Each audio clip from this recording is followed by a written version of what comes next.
My name's Nick Roy. We've done a bunch of these together now. Um, Maybe this is your first one. Welcome. If you've been here before, thanks for coming back. Hopefully the jokes haven't been too terrible. Um, this is I'm excited for this one. This is a good one. We'll talk about a bunch of fun things today. We may not just talk about domains. We might talk about a couple of other things, but this was basically a domain just appeared. We want to investigate it more. And I put this together really with the goal of there's a lot of different pivots inside Silent Push. So if you've been using the community version, or if you're a customer, you've gone in, if you've looked up a domain, there's a lot of ways you can kind of start to pull on different threads inside the platform. So that's really what we will talk about in the next 28 minutes or so, which is if I have a domain, maybe an IP also if there's time. Um, how can I kind of start to pivot? How can I start to do some hunting? How can I start to kind of see what else is maybe associated with something I'm looking at? Really, with the goal of either being able to make some decisions, find some more infrastructure, do some more hunting, all the fun things that we love to do on these. So I crossed out light on the slides. There's a couple more slides on this one, but you'll see there's a good reason for more slides today for once, because I don't like doing more slides for no reason. If you want to see the full platform, we can absolutely do that. Not the focus of today, though. Do you want to stay in touch if you have questions? You're using the community version, you just have questions about the platform, you find something really weird you want to share for one of these that I can use so I don't have to go find all these things all the time. Absolutely. Feel free to reach out at any time. Always love talking about the weird things you can find on the internet. Um, with that being said, though, there's a number of ways we can kind of start to do some of these different investigations. Oh, sorry, that was just your message, Emily. If anyone has a weird domain, also, we can do this karaoke style at the end too. If you've come across one in the last week, if you do want to share, put it in the chat. Um, would not be upset. Always fun to do things live. But um, with that being said, there's a number of different ways we kind of start to investigate things and put this together. We actually use this a lot as kind of almost a little bit of like some steps we can use when we're doing some investigation. So if I am looking at a piece of infrastructure, there's a lot of different kind of data points that we have in Silent Push. So on one hand, we have all the kind of DNS data. So you have your DNS records, there's all the kind of non A record or quad A records. There's a bunch of other fun things you can kind of look through. We have all of that in there that we can use. And then we have the web scanners. So we're going out and kind of collecting information around, what is actually on these domains or these IPs. What's the content on there? We can use that for a lot of pivoting also, which is a really good kind of way we can do a lot of this hunting. Um, Generally, though, when we start to think about kind of how are we going to, tackle some of these different investigations with Silent Push, I think this is kind of a nice starting point. There's a number of different ways we can kind of start to use this data. So the easy one is always starting with WHOIS data. In 2026, still weirdly relevant WHOIS data, but also an easy one to kind of just say like, okay, there's either something there I can use or there's not. Um, Good one to start with. Quick, easy way we can do some pivoting. We can look at some of the A records to kind of see, where is this domain resolving to? That's a good pivot we can use. There's a lot of other DNS records out there. Text records are a really good one we can use also. And then we'll get into some of the content as well. So titles, favicons, JavaScript of a page, things like certificates that we can use for pivots. We can actually kind of use this and just go down each one of these little paths here, really as a way to start to kind of better answer the question of what am I looking at? Is this malicious? Is this part of a broader campaign? Is this just a one-off that someone got bored and spun up? This is kind of a really good way we can start to do some of this kind of investigation here. So with that being said, I'm going to use my favorite domain. If you've been on these before, you maybe know I like to pick on this one a little bit, but it's still online and it's still a pretty good example. I'll put it in the chat also. Oops. Make sure I don't send it to just myself. There we go. If anyone does want to play along also, feel free. But the idea behind this one, my wife was ordering camping chairs. She Googled it, and there were two results, and this was the first one, and she ordered from here. And as you can probably guess, not the one that actually ended up sending the camping chairs. It's the second result. They did end up refunding her money though. They were super cool about it. She reached out and said, "Are you guys going to send these ever?" They basically were like, "Nah, we're good, but we'll refund you." So worked out good in the end for everyone, but um, kind of led down a rabbit hole. So we can start with, oh, can I? Oh, sorry about that. Yeah, sorry, it is an easy one, kingcampoutdoors.com. I'm now realizing I did just send it to myself, but I can't send to anyone else. Okay, sorry about that. King Camp Outdoors, though, it is kind of why I like this one too. It's an easy one to kind of type in. And if you're new to Silent Push, if you haven't seen it before, this is what we call Total View. Total View essentially just brings in all that data we're collecting, all the DNS data, the web scan data, kind of a good starting point if we are just looking at this to say, I don't know where I kind of want to go with this one. Maybe there is something a little bit funny here, a little suspicious.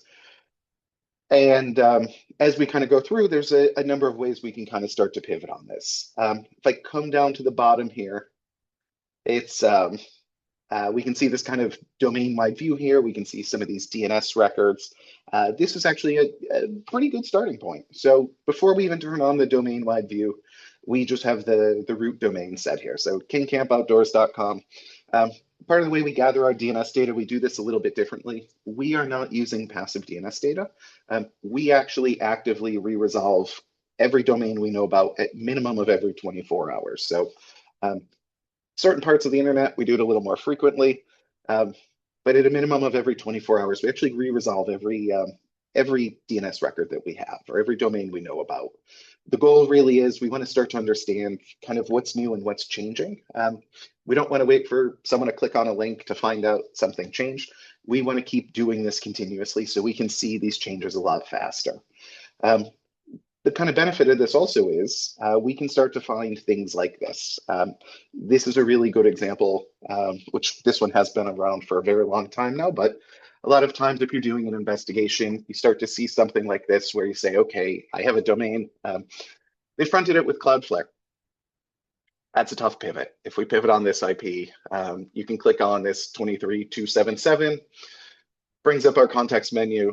You can click into this total view here, which will give you kind of just a highlight of this IP address. And we can see there is, oh boy, 10 million A records associated with this IP address.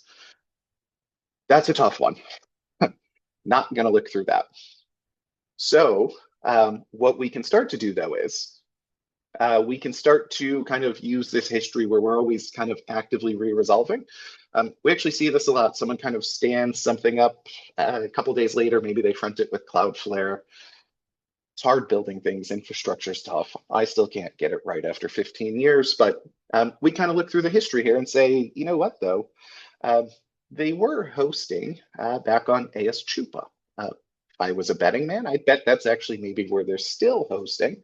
But we have this history here, and this is where we can kind of do one of our first pivots to say, you know what, cool. Why we want to keep doing all this re-resolution so we can find these changes.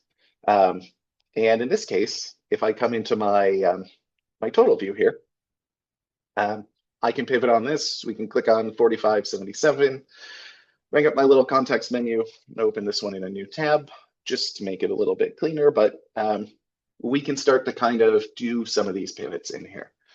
And we find some fun things. So we find some subdomains, which we'll get to those in a minute also. We also find test.kingcampoutdoors. Again, we'll get to that one. We also find kingcampoutdoors.co.jp. So great. We just found another one really quickly. And then we start to see some other, like whatever this is, keshe.kingcamp. We see keshe.broadout.com. I'm a betting man, which I'm not, but maybe I'd want to actually take a look at broughtout.com. I write that one down as something that may be a part of this because we're already seeing some things that are kind of similar here. We see some patterns starting to emerge from this. So really quickly, we have some of these pivots that we can do just to kind of get an idea of what's out there. The other option we have here, we can hit this domain-wide view. So this is actually going to pull in kind of all those subdomains that we've been discovering. And again, kind of starts to paint actually a bigger picture where now I can see b.kingcampoutdoors, which is on online SAS. We find another one where maybe we find some more infrastructure, older, back in 2024. But again, if I'm going to start to kind of build out some of this infrastructure, maybe I just take a quick look at this guy and see what's in here. I see more of this kind of brought out in here, so cool. That's definitely going on the list of things I want to start to look at. So we can actually use a lot of these A records just to do some of this pivoting, even if it is something like Cloudflare. A lot of times we do see instances like this where someone set up the domain, fronted it with Cloudflare later on. Why we want to just do all this resolution all the time. So we can start to see these little changes and start to kind of understand some of the history of this domain. So in our case, if I use my slides, you know what? I already jumped ahead. So we jumped ahead a little bit. I said I always do who is first. I got excited. I talked about DNS records. What can you do? There's a lot of things in DNS records. Might as well just go through some of the rest of them now, since we're already in here, since we already spoiled some of the fun. A records are great, really good pivots. We can use kind of this historical information, the subdomains we can start to look at. We already found some of the other domains that are probably associated with this. We'll call it fraud ring of sites that we're finding. There's some other interesting ones in here. Text records especially are actually really good ones that we start to see as really good pivots. We do collect all of this as well as we're doing our resolution. These are all things that we can pivot on as well. Some of them, like SPF records, are maybe not always the most useful. When I see like qq.com, which is used by hundreds of millions of domains. But you see things in there sometimes where someone will just like hard code an IP address of what they're using for their SPF records.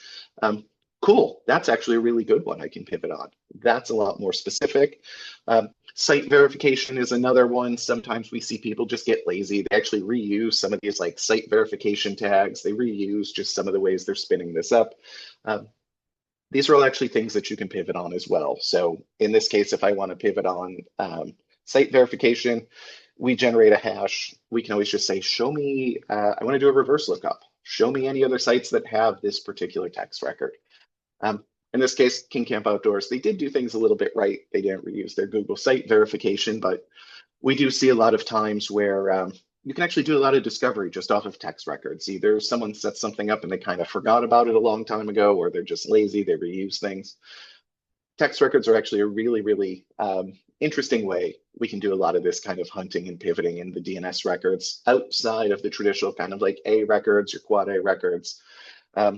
Sometimes CNAME gives us a little bit more information. So in this case, I can also say, great, I probably figured out that this is a platform on Shopify, just based off of my my sleuthing here. I can kind of piece that together as well. And then as I look through the rest of them, sometimes we find interesting patterns you can start to build off of like name servers and registrars. You start to find some interesting things. But really the text records, CNAMEs, there's a lot of other interesting things you can use to just do some of these pivots to say, really easily, I want to do reverse lookups to find, potentially other domains that have the same records. So there's actually a lot in here. We already found some of these domains. I did this backwards. I got excited. Generally, where I do start first is always who is records. Who is in 2026 shouldn't be useful, but for some reason it still is. Especially for things like some of these Chinese registrars, they actually have to put in legitimate information. Sometimes, though, we just find people who maybe forget to register, turn on the privacy registrations, or you have something like a .us domain, which I learned I learned the hard way. You can't have privacy registrations on a .us domain, which is great when you buy up DPRK domains that they were using. Um, Turns out you can't have privacy registration on .us domains. So there's actually a lot of things to find in WHOIS data. In this case, it is an easy one because sometimes it is a very yes or no option. But the other cool thing we can do is we can also use a lot of this where I can say I want to take something like the organization here. Again, we can also do a lot of pivots to search across our data set. So in this case, I want to search across my WHOIS data to say who else has this particular organization. Sometimes in this WHOIS data, we also use, we talked about like if there's patterns you start to find, if there's a certain registrar they're using with a particular name server, and the registrar, the name server, and sometimes you see where like they're playing around with some of the like the created times. It's all happening within a certain period of time. There are actually ways, even if it's all kind of anonymized, where you can say, you know what, it's still kind of a unique enough pattern that I can use just to kind of search across the data to maybe get an idea of what is out there. In this case, this is actually a really easy one because it's all the full data in there, but we can kind of pivot on the organization and we can say, okay, you know what, we found broughtout.net already in the A records. Actually see it in my WHOIS records in here. We can find some other kind of outdoor domains in here, some other camping related gear. I haven't actually looked at all of these, but you know, one, we start to find some other domains. Two, what's nice is we start to kind of you know, validate. We're not just seeing some of these things like brought out we saw from some of the A record pivots. So great, we're actually starting to build up a little bit of a better picture now. And now that I'm not jumping ahead, this is where as we're kind of going through, we can start to fill out, you know, some of these things here. We're saying, okay, actually I should add brought out in here. So I want to just start to add these in and say, you know what, we start to find some domains that we're seeing in here. I know I skipped ahead a little bit, so as we're kind of going through, we can fill out our next, you know, what else did we pivot on? Some of these IPs lead to a lot of interesting things where we find subdomains, we find other domains associated with this. As we're pivoting through, we also saw the brought out was in there, so maybe I add that in here also. Broughtout.com. So we can start to kind of do some of this pivoting off of WHOIS data, the IP addresses, and even things like the text records. If there's anything interesting in there, really good kind of pivot that we can use. Again, like we saw, there's not a ton in the text records there, but still a good way we can kind of, you know, potentially look at maybe if we start looking at some of these other domains inside of this, you know, I'm going to use fun, whatever this one is, fundangogear.com. You know, if I start to kind of build out this picture of what else is out there, maybe I start to check some of these for some of the text records, but gives us ways where we can build out this further. Of course, there's no text records on one I pick, but gives us some of these pivots we can use to kind of build this bigger picture of what we're seeing. So WHOIS data is great. DNS records obviously gives us a lot of pivots that we can start to use. The other side of this, we have the content that we're going out and kind of collecting. So sometimes we work a little bit backwards because maybe the site was set up correctly. It was you know, registered on Cloudflare or CDN, fronted right away. There's no real pivots off of the infrastructure side. Maybe they did WHOIS right, and we say great. There's nothing that we wanna start to. There's nothing I can pivot on in WHOIS. DNS records are all CDNs. There's nothing to really pivot on. We can actually start from here on this kind of web search side of things. So as we're doing all this re-resolution, we also have this web scanner. So we're going out and kind of just doing some scanning to have an understanding of what is the content on these sites. This is actually a good starting point also. We can kind of work from this to do some pivoting, some infrastructure discovery. As we're doing the scanning, we have about 150 to 200 metadata attributes. I never remember the exact number. Somewhere in there, though, we keep adding new ones in. We parse a lot of data as we're doing this. In the interest of 9 minutes left, we're not going to talk about every one of them. If you do want to talk about every single one of them, we can. Some of the interesting ones, though, that we can start to use, again, if we're kind of digging in to say, okay, I want to see, what else is out there. Some of the things we extract are like the Google Analysis IDs as part of a page. That's actually something we also see get reused a lot of times. So I can pivot on that to say, what else am I seeing out there? Is this going to bring up, kind of more scam sites? Is this going to bring up, I never remember the difference between the UA and GA4, but we pivot on both of them, see what we find. But we can use things like that to use that kind of content in the page. We actually see that reused a lot where someone just kind of builds out a page and is just swapping out logos or swapping out products to say, okay, it's all the same kind of Google ID on the page they're embedding, but a good pivot we can start to use. There's obviously things like where we're just hashing the body of the page, we're hashing things like JavaScript on the page. There's also some really unique things that we're doing in here. So one of the ones that we have is this SHV. This stands for script hash value. Really, really cool way that we can do some hunting really, really easily. We basically render the full page as we're going out and doing our scanning. We take all the JavaScript on the page. And one of the things we actually do is we generate a unique hash. So we developed this really for the purpose of taking all the JavaScript that loads when the page renders. We alphabetize it, we drop the version number, and then we hash whatever loads. So this way I can say, you know what, again, if it's kind of a templated site, someone's kind of spinning up a bunch of phishing pages with a kit, SHV is a really cool pivot that we can use to say, I want to see, what else is out there. Nice, quick way we can do our searching. Strangely enough, King Camp Outdoors has so much unique JavaScript in it. It actually is the only one that uses this very specific bundle, but always a nice, easy pivot that we can start to use. We can use things like favicons that we can pivot on. We can pivot on even title of pages is an interesting one where one of the other searches that you can use is you can use this contains search. So if you're like me and you're scared of writing regex on the fly, we can just say, I want to search for any pages that contains King Camp. I don't even want to use the full title. I just want to use something like King Camp. I want to see if that title contains that string. So there's a bunch of different ways we can start to use this content when we're doing our searching. And I realize I've been talking a long time. We have 5 minutes. We're going to just fly through this a little bit. Some of the things that you can actually find. So as you're going through, if you use the contains, we can start to find the HTML title contains King Camp. Actually find kingcamping.shop. There's another one, hikevault.com, that turned up from doing this. And SHV, like we saw, really nothing else we can use. The Google Ads tag, that one actually turns up a bunch of other domains where it's being reused as well. So in the span of about 20 minutes of me talking, we actually find a lot of things just doing some of this pivoting.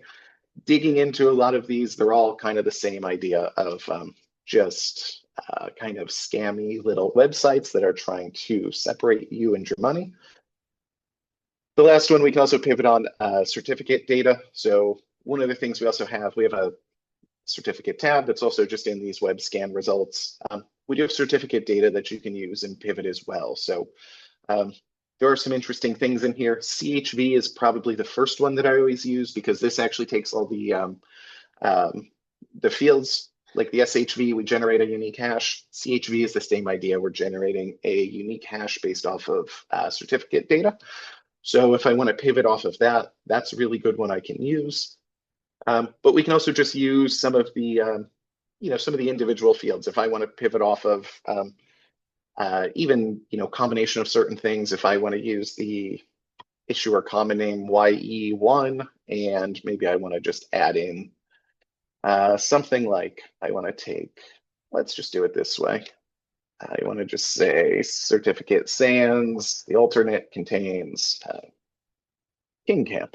We can do something like this as an example, just for kind of doing some of this broad searching across certificate data here. So common name equals YE1, contains king camp, which again, weirdly enough, is the only one with this pattern, but we can kind of take some of these patterns also as we're doing some of this discovery and start to, do some of this hunting across certificate data as well.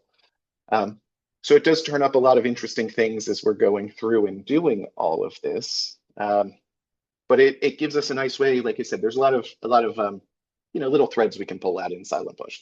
DNS side, the content, the certificate data. This is kind of an easy way to keep things organized, give us a good starting point to say, if I have one domain, I want to start to kind of expand on this. I want to start to build this out a little bit more so I can have a better picture of, what exactly am I looking at? Is this, in this case, looking at something like fraudulent sites, phishing sites. This is a really good way to do this. Even things like C2 infrastructure, if you're tracking things like that. There's a couple of other really, interesting fields we have. One of the best ones in here, we have what we call HHV, which, as you can tell, we have a lot of custom hashing functions. HHV is, we don't really touch on it too much, but HHV is the header hash values. We basically take the headers of the server and generate a unique hash.